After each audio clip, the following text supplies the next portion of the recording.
तो ऐसा हो रहा है कि उसकी भरपाई तो शायद मैं या सरकार खुद नहीं कर पाएगी कि असली विरासत मिटाई जा रही है और हम लोग को उजाड़ा जा रहा है। सारे दुकानदार बेरोजगार हो गए, सारी दुकानें टूट रही हैं। लोगों के पास किसी के पास खाने का पैसा नहीं है तो किसी के पास कुछ करने का पैसा नहीं है। लेकिन ऐसा नहीं है, जहाँ जहाँ रोजी है वहीं रोटी है, तो वो अगर जाएगा तो ना भाजपा काम आएगी ना कोई काम आएगा। तो वैसी सरकार अगर हम लोग के लिए अगर ऐसा करती है तो हमको ऐसी सरकार नहीं चाहिए। रोजी रोटी ही चल जाएगी, अब कहाँ जिए?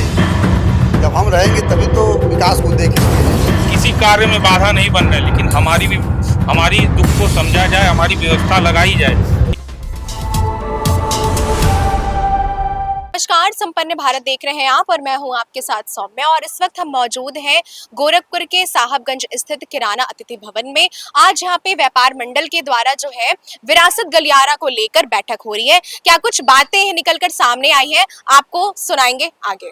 अच्छा, इस विरासत गलियारे से क्या कुछ नुकसान हो रहा है आपको? नुकसान तो ऐसा हो रहा है कि उसकी भरपाई तो शायद मैं या सरकार खुद नहीं कर पाएगी, क्योंकि मेरी एक पीढ़ी की दुकानें थी जो पूरी तरह समाप्त हो रही हैं। और मेरे जैसे शायद 400 से 500 लोग ऐसे होंगे जिनकी पूरी दुकान खत्म हो रही, किसी की 1.5 फीट 2 फीट बच रही। ये मेरी एक ही अपनी की समस्या नहीं है, ये हम है जैसे मेरे जैसे करीब 400 से 500 लोग हैं ऐसे जिनकी पूरी दुकानें समाप्त हो रही हैं। आज वो इस कगार पे अपनी पीड़ा किसी से बता नहीं सकते हैं, अपने घर परिवार से एक दूसरे से बात नहीं कर सकते हैं कि हम किस पीड़ा में है, किस तरह हम परिवार को आगे चलाएंगे। इस व्यवस्था में नहीं है लोग। तो मेरा सरकार से ये निवेदन है कि उसको जो है, जो किराएदार जो जा रहे हैं, जिनकी रजिस्ट्री भी है, जिनकी पूरी दुकान समाप्त हो रही है, उसका व्यवस्था दे कहीं। हम किसी कार्य में बाधा नहीं बन रहे, लेकिन हमारी दुख को समझा जाए, हमारी व्यवस्था लगाई जाए कि ताकि हम आगे अपने परिवार का पालन पोषण कर सकें। और ऐसे तो हम जान रहे हैं, अगर गिनती आप हम तो कहेंगे आप मीडिया का बहुत आभार है कि आप लोगों ने बहुत साथ दिया, हमारी बात वहां तक पहुंचाई, आज उस स्तर तक आए कि हमारी बात पहुंचते पहुंचते कुछ ना से तो हाँ हुई।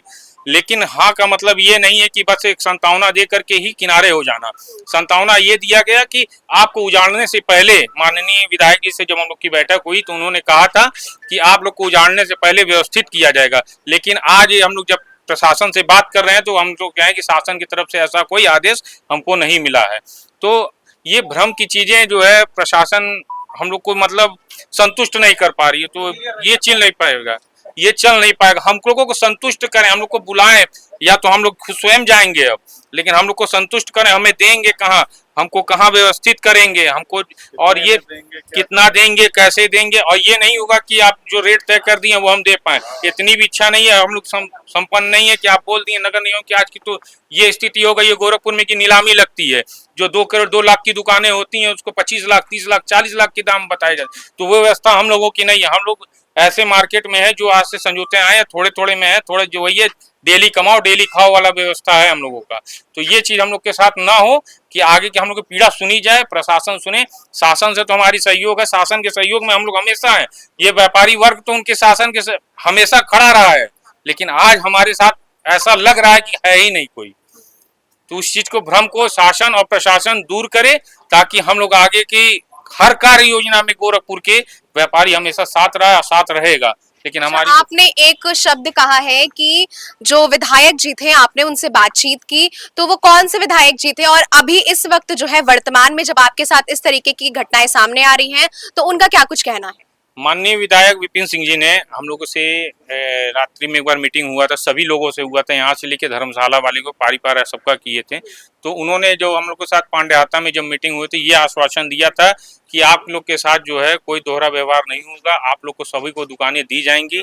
लेकिन आज जब प्रशासन से हम लोग पूछने जाते हैं या कोई व्यवस्था पूछते हैं हमारी क्या है, तो कहते हैं अभी शासन की तरफ से ऐसा कोई आदेश नहीं मिला है हमको, और इस पे अभी हम लोग कार्य नहीं कर पाएंगे।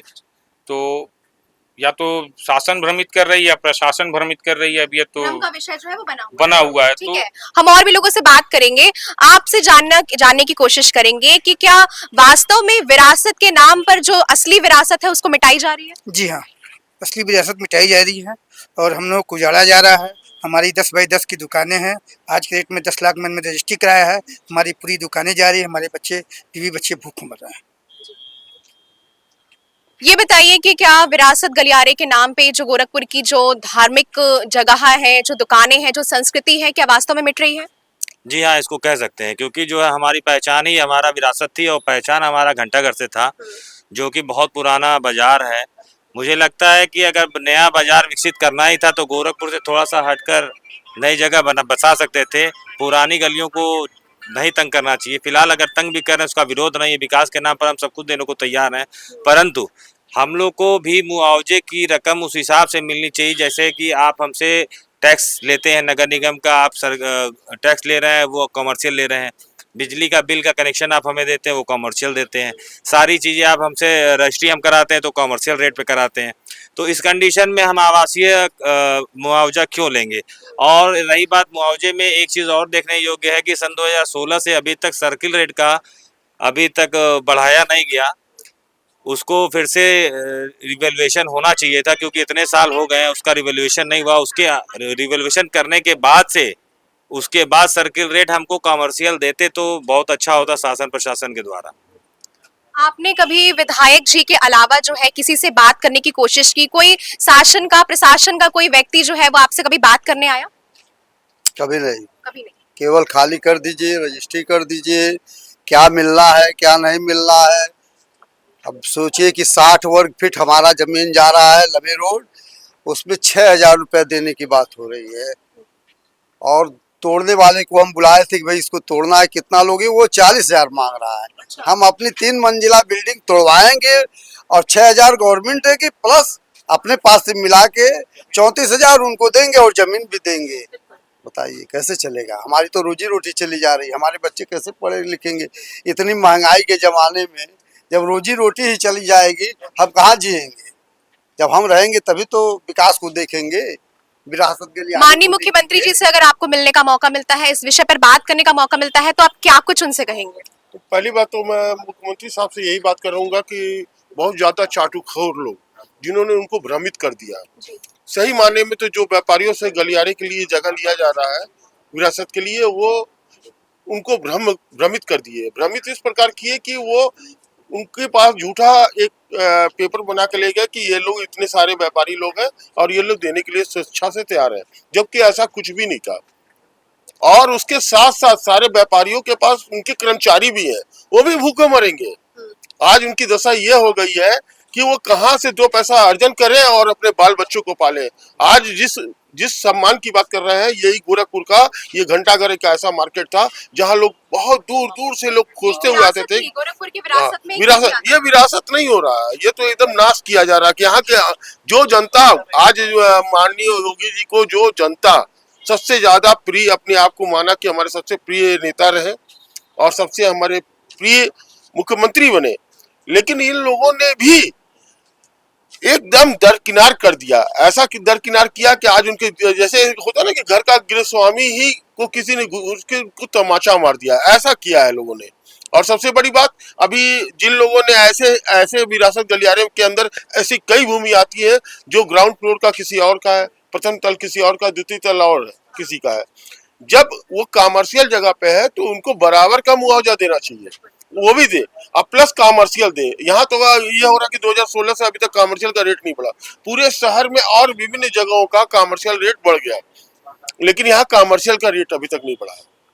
आगे क्या प्रयास करने वाले हैं आप लोग? क्या कुछ आप लोगों की आगे की जो भूमिका है वो होने वाली? भूमिका बस यही है कि व्यापारियों को जागरूक करना है और एक साथ चलना है हम लोगों को। सरकार के समक्ष, शासन प्रशासन के समक्ष अपनी बातों को रखनी है, मांगों की रखनी है। अपनी मांगे पूरी हो जाए, बस हम लोग का जो मांग है वो सारी पूरी हो जाए, बस और क्या चाहिए हम लोगों को। विरासत गलियारे के तहत तो भाई हम लोग खत्म तो हो ही रहे हैं। दुख तो है ही, ऐसा नहीं है कि दुख नहीं नहीं है। ये बात तो मान रहे हैं कि विरासत गलियारा जो है वो पूरी तरीके से आप सभी व्यापारियों को खत्म कर रहा है?